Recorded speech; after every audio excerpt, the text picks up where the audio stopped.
Hey everybody, it's Mike from Monkey Fab. Just a quick update on the Everlast Powertig 200 DV raffle that we're doing right now for Edmark Children's Hospice, which does great work for families with sick kids that need help. That they provide an immense amount of resources at a time that people probably need them the most. So if you haven't already seen my video on this guy and Brian's full story about the Edmark's Children's Hospice, then you can just go to the last video that I posted where I kind of do the wrap up and see all the great things they do.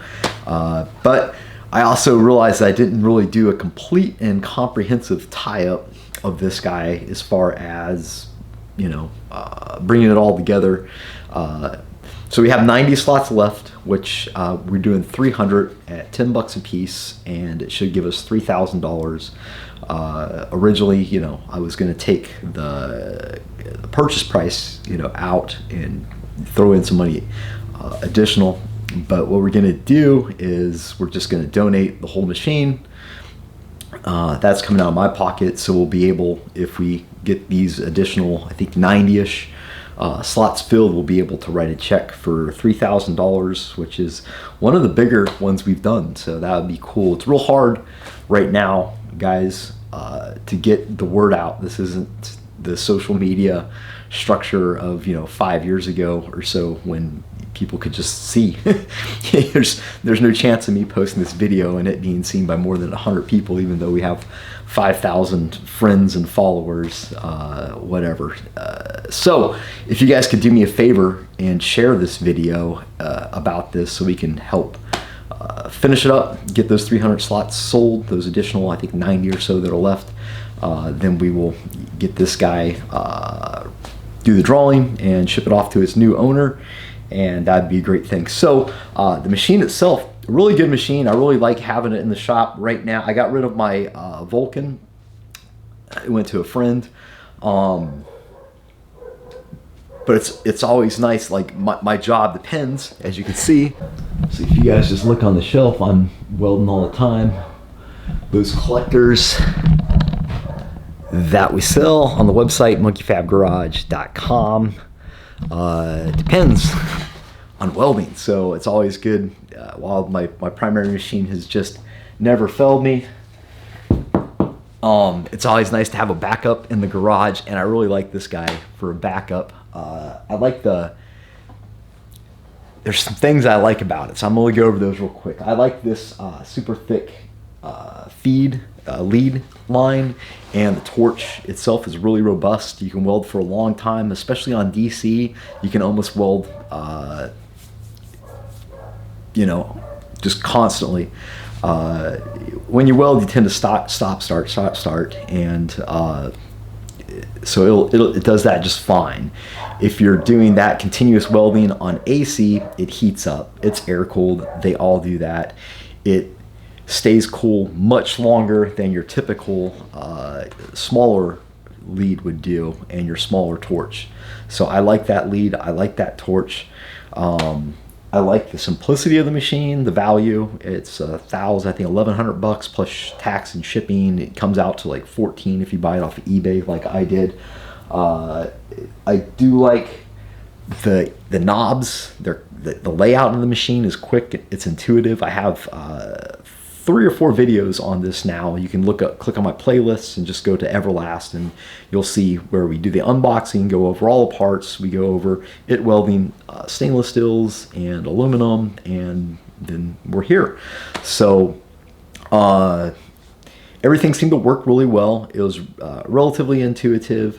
The things I don't like. So this is a great machine. I think if you're following me, you're probably an automotive guy. You probably, you know, into cars and whatever, and that would be what you were getting the machine for. It is great for that. Especially like the fact that it's got the 110 automatically in it. My $2,500 machine is only $220. And that doesn't bother me because I have 220. I put 220 drops all over my shop. However, if your car buddy calls you up and needs you to weld on a blow-off valve or do some cold piping at his house, you can literally take this guy over. If you can find a good 15 amp breaker with good strong wires behind it, plug it into it, and just turn the dials to max. It only lets you do so much amps, but I was able to easily weld 1/8 aluminum and 16 gauge stills, and that's probably primarily where you would be at in the car world, right? You're not going to have a need for massive amounts of power.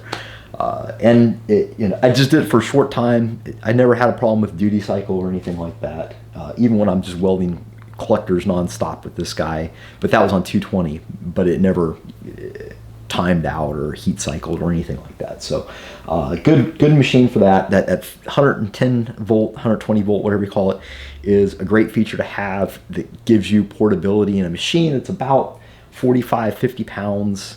So with it, a tank, and some expendables, you could, be Superman to your friends, family, go weld up lawnmower decks, whatever the case might be. The kind of the bad things that were just not as precise is say like the digital is the analog feature. While the analog's feature is nice because you can just instantly turn the knobs and kind of say like, oh, okay, I know where I'm about at. For fine tuning, it makes it just a little more difficult. So when I'm down doing like 1 pulse per second, 1, 2, 1, 3 is a comfortable place to be if you're doing aluminum and you're starting out. I tend not to use pulse too much, but I know a lot of people starting out like it, and there's plenty of reason to like it.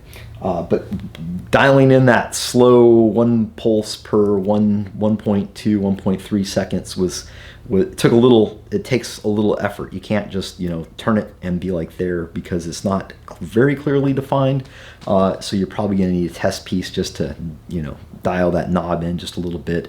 On the digital machines, they'll usually have some sort of memory setting, so you can just pull up memories. That's how my HTP is, and that way you can set up. I have like all the general welding I do is set up on a memory, so I just pull it up with the memory. I don't have to sit there and push buttons and turn knobs or anything. It's just hit the memory button and then you're good to go.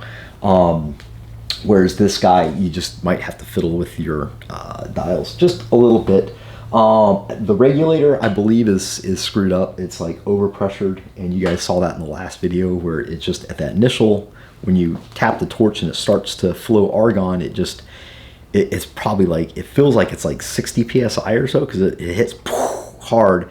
And the bad thing with that is, if that's happening, it tends to pull your arc with that argon burst.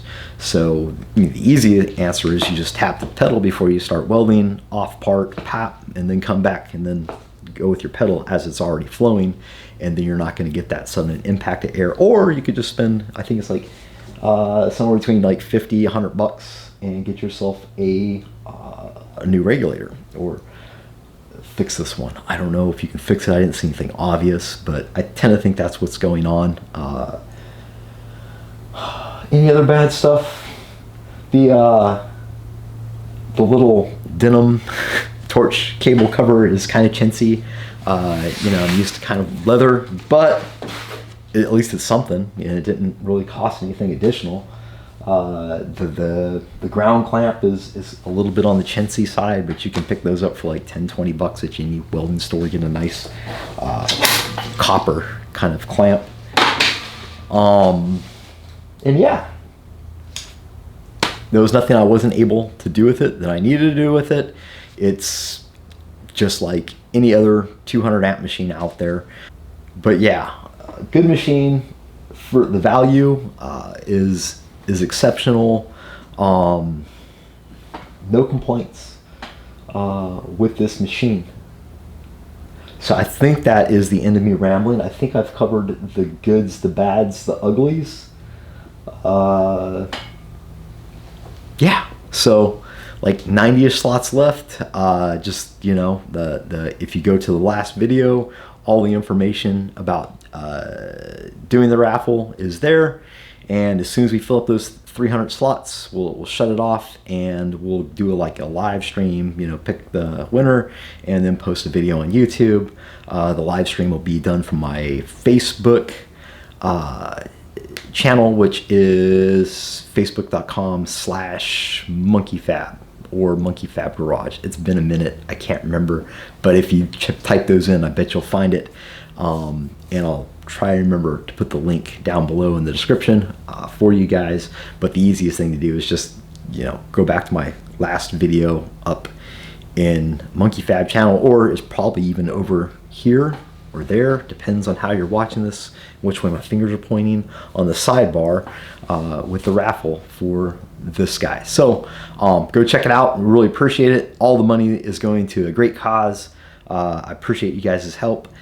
Please share the video if you would love to help out and you can't afford it right now. I get it. The world's kind of a crazy place, but share. You can help by sharing, because you know somebody that's willing to throw in $10 to help, and we could definitely make a little difference in the world. So until next time, this is Mike from Monkey Fab signing out.